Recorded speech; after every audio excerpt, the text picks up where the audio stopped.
Hey, my friends. Happy Thursday. It's good to be here. I wanted to check in really quickly, and then I'm going to go mow all the dandelions down in my front yard before it rains again. But if we've not met, my name is Megan, and I am a life coach. I help women with really big goals and plans and anxiety get unstuck. So all of those thoughts you have swimming around your head, sometimes at 2 a.m., let's talk about those. Let's talk about why you wake up in the middle of the night and go into that panic mode and then grab your computer and work. Even though you swore that you were going to stop, that you were going to actually leave your computer at work, but then it somehow magically made its way into your bag. Or you said, you know what, when I get home tonight, it is all about my spouse, my partner, and my kids. And then you kind of somehow wound up looking through things anyway, even though you didn't want to, and it's really making you grouchy. This was a client that I was working with last year, and I recently, like in the last little bit, read this post on LinkedIn from someone who was talking about the amount of burnout. And I've talked about this a lot in my posts, on my podcast, all the things about how women especially are getting really burnt out trying to be all the things for all the people and do it all, sometimes around the clock. So as I was reading this article, it reminded me of this woman that I was working with last year who literally would wake up in the middle of the night with a thought about something that she could use at work or something that she thought, if I don't do this right now, I won't remember tomorrow. And I need this to be able to figure out what I want to do, to be able to get to the next level of my career. So she would literally work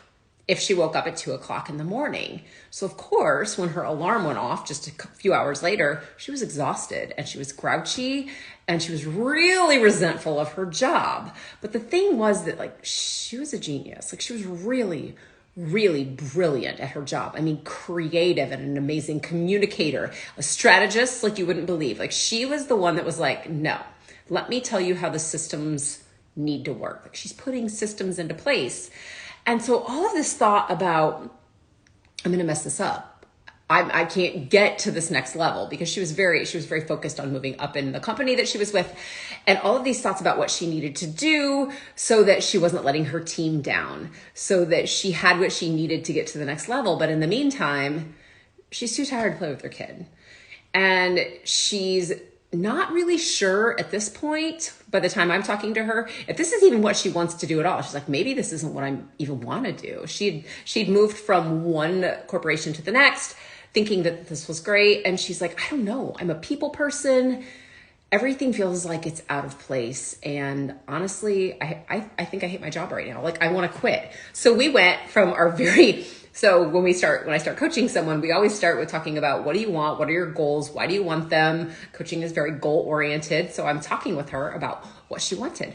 And she's like, yeah, this is what I want. I want to move up, but I want to be clear on what I want. I want to be clear on where I'm going. And she shows up in week 2 and she's like, yeah, I think I'm going to quit. And I was like, whoa, hey, wait. Hold on a minute. Last week we talked about your goals. You were solid on why you wanted these. What happened? And she starts telling me about this habit loop that she's in about, I wake up in the middle of the night and I start to work. So in my head, I'm thinking, yes. And so now your brain is used to waking up in the middle of the night and working. So brains love habits, and that's what you're doing. But she's talking about, I feel like I could never get everything done, and I don't even know what I'm working towards. So what we did when we worked together was we really talked about what she liked. So I'm like, what do you want to do?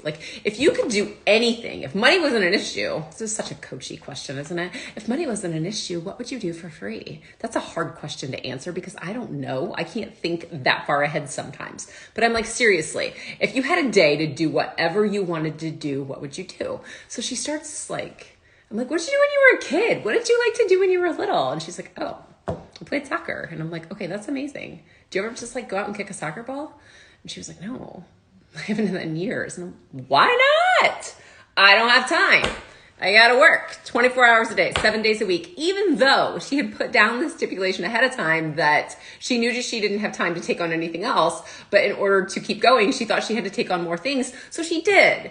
So we started working through this. I'm like, what would you rather do? How can we create some sort of boundary for you to say, I'm not taking on any more projects. I'm not taking anything home with me because I have a kid and I want to spend time with my kid and my husband. And I'd like to go kick the soccer ball around for a little bit again. I haven't done that since high school. What would it take to make that happen? So the first thing we did was we started talking about, why won't you hold your boundaries? Like, what would it mean? And she was like, oh my God, my whole team will think I'm not a team player. And then what'll happen? Like, they're going to like talk about me. They're going to resent me. All the thoughts that were really what were keeping her working. It wasn't because she wasn't good at her job. It wasn't because she didn't have enough time. It was because she wasn't creating time for what she really wanted. And she was burnt. I mean, totally burnt out.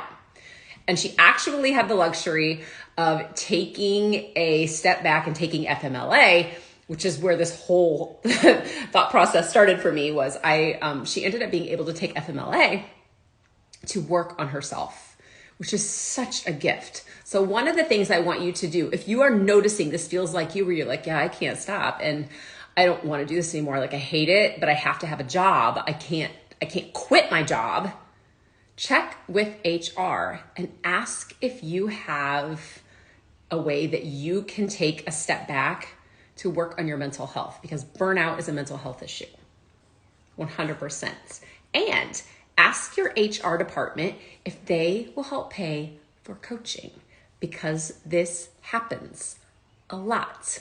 If you can take a step back and take FMLA to work on your burnout and hire a coach, you're set. She had that luxury. She was able to take the time out. I don't know that they actually covered her coaching, but I do know that she was able to take FMLA. She was talking with a therapist. She was working with me. And by the time she went back to work, and I think she had 6 weeks maybe, by the time she went back to work, she had a set schedule in place to be able to create time for her to go out and kick a soccer ball around. She was taking walks, and she realized that she had this other little secret passion that she didn't tell anybody about. And she was like way into wildlife and nature and all this other stuff. And she's like, oh yeah, side note, I started doing this other thing where I get on and I watch these safari videos and I give them feedback on the video. So she had kind of accepted this like side hustle where she actually got paid to watch safari videos, which I was like, that is amazing.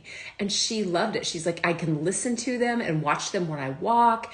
It like lets my brain be creative. I get to imagine all of these things. Like, one of her next goals for her, like when she levels up, she's like, I'm definitely going to go to Africa and go on a safari.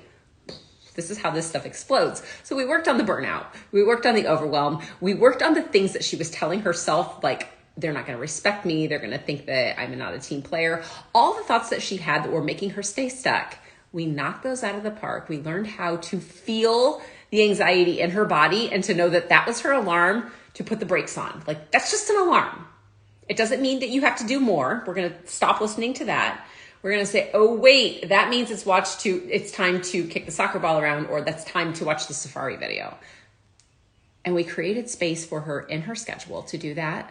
By the time we were done working together, she had gone back in, she had gotten a raise and a promotion. She had time to play with her kid, to do the safari thing, to take walks. And she decided what she wanted to do because she had the clarity of mind to do it, because she wasn't circling and overwhelmed the whole time. This is the power of coaching. That's what it does. It's not therapy, guys. And I will tell you that I have sent multiple clients to said, look, what you're asking me for is not coaching. You're asking for therapy, and you need to go see a therapist. Please, please, please, please, please. I will send you to a therapist. Absolutely. And I am more than happy to work with your therapist. I've done that too. But if you are struggling with the routines and the feeling of anxiety in your body and how it's making you do more, be more, go faster, coaching, I am here for you. And unfortunately, I can't hop into the phone and be like, hey, let's do this. You have to reach out to me, because I'm not really going to slide into your DMs, because that feels icky, and I'm not going to do that. But you are welcome to slide into mine, as long as you're not some dude that wants to tell me how you're recently widowed and in the army and you have an eagle for your background. And that's just, don't follow me. But if you seriously want help, message me.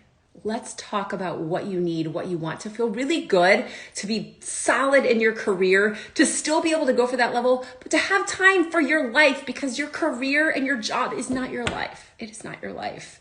What you love to do is your life. And if you used to love your job and you don't love it anymore, let's get you back to that place where you are sure and you are confident and you are feeling good.